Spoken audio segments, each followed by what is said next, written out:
Welcome to the video log, video log of Lordlanders. I'm a diabetic, homeless, penniless, living in Oxford. At this moment, the land I'm on is at the back of a church. It's quite secure by the looks of it. I'm not too sure yet. I'm actually waiting to see if anybody's going to return. It's 11 o'clock. I'm still not ready for bed. I'm sitting on my rucksack and my sleeping bag, keeping my bottom from the floor because it's cold, obviously. But I am thinking soon of trying to make a bed. I've got 2 sleeping bags. And I've got some of those silvery survival blankets to keep me warm. At this moment, I do feel very strange. And only being diagnosed with being diabetic 3 days ago, I'm a little bit worried about my feet. They're really, really sore. really, really sore. And not only that, I've added to them today some big blisters because I've been walking around looking for a safe space to sleep. And because of the homelessness problem in Oxford, instead of providing lots and lots of spaces, what they tend to do is to bar anywhere that's safe. There's gates on almost every property, so you can't get into them. And I think the biggest problem is to find somewhere safe, because if you are homeless, you are a target, and not only by drunks and silly people, but also by fellow homeless people, because you're very vulnerable.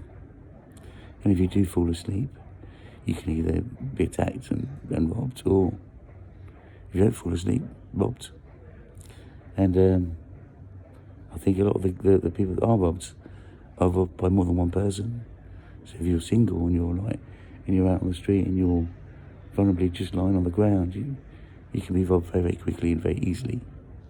So I don't have any possessions worth anything with me, apart from this phone, which isn't online and it's got no credit on it. I'm just recording on it. Yeah, but it's very strange. What's the weirdest thing, I think, is when I left a roof and went outside, the realisation hit me very, very quickly. And a very strange loneliness came over me. I thought, this hit me against the elements and the world. I've got no money. I've just got my wits and my tablets. Now, I've only been on these tablets 2 days. One of the side effects of them I read on Google is they make you cold. And I tell you what, my insides are very cold, as well as my outside. I'm just starting to feel the cold. My extremities, my toes, and my fingers. But I have nice gloves and I have some boots, but the cold's getting through into those boots. I have some thermal socks, but they're what give me the blisters. It's a little bit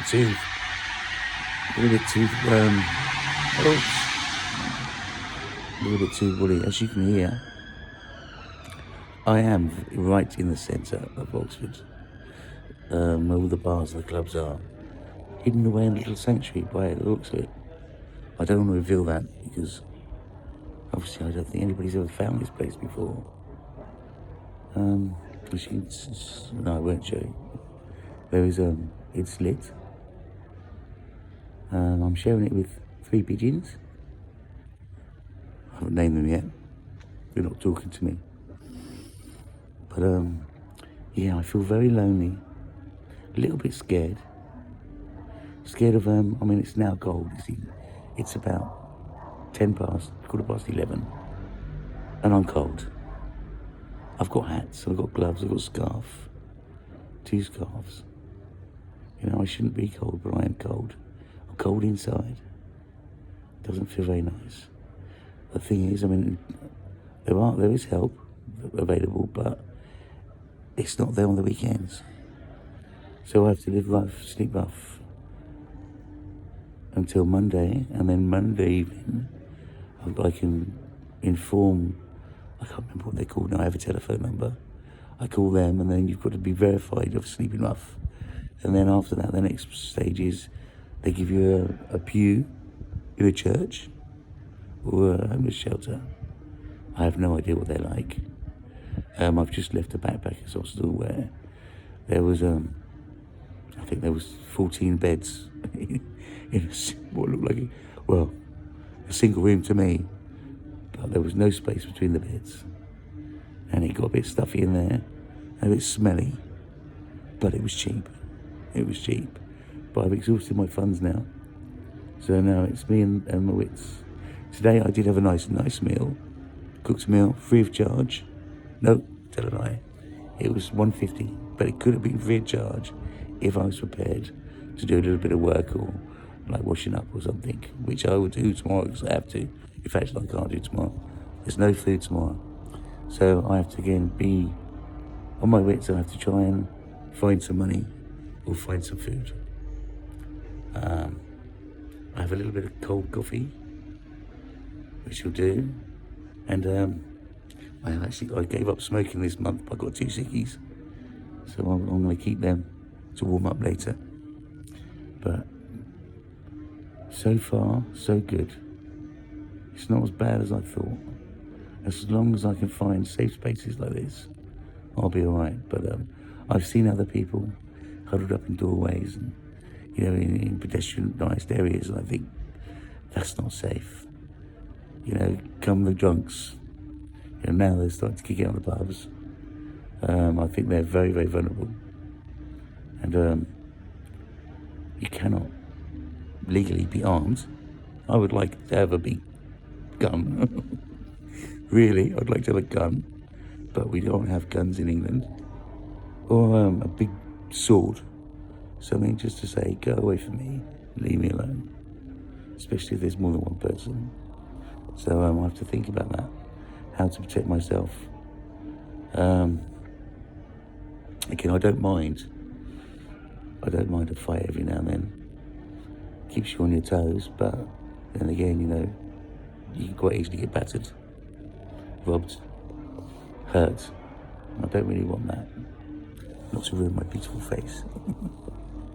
I just don't need that at the moment. So here I am. This is one thing I've noticed. Going to the toilets. It's very, very, well, first of all, it's illegal to pee in public in the UK. Let alone go to number 2s. Do number 2.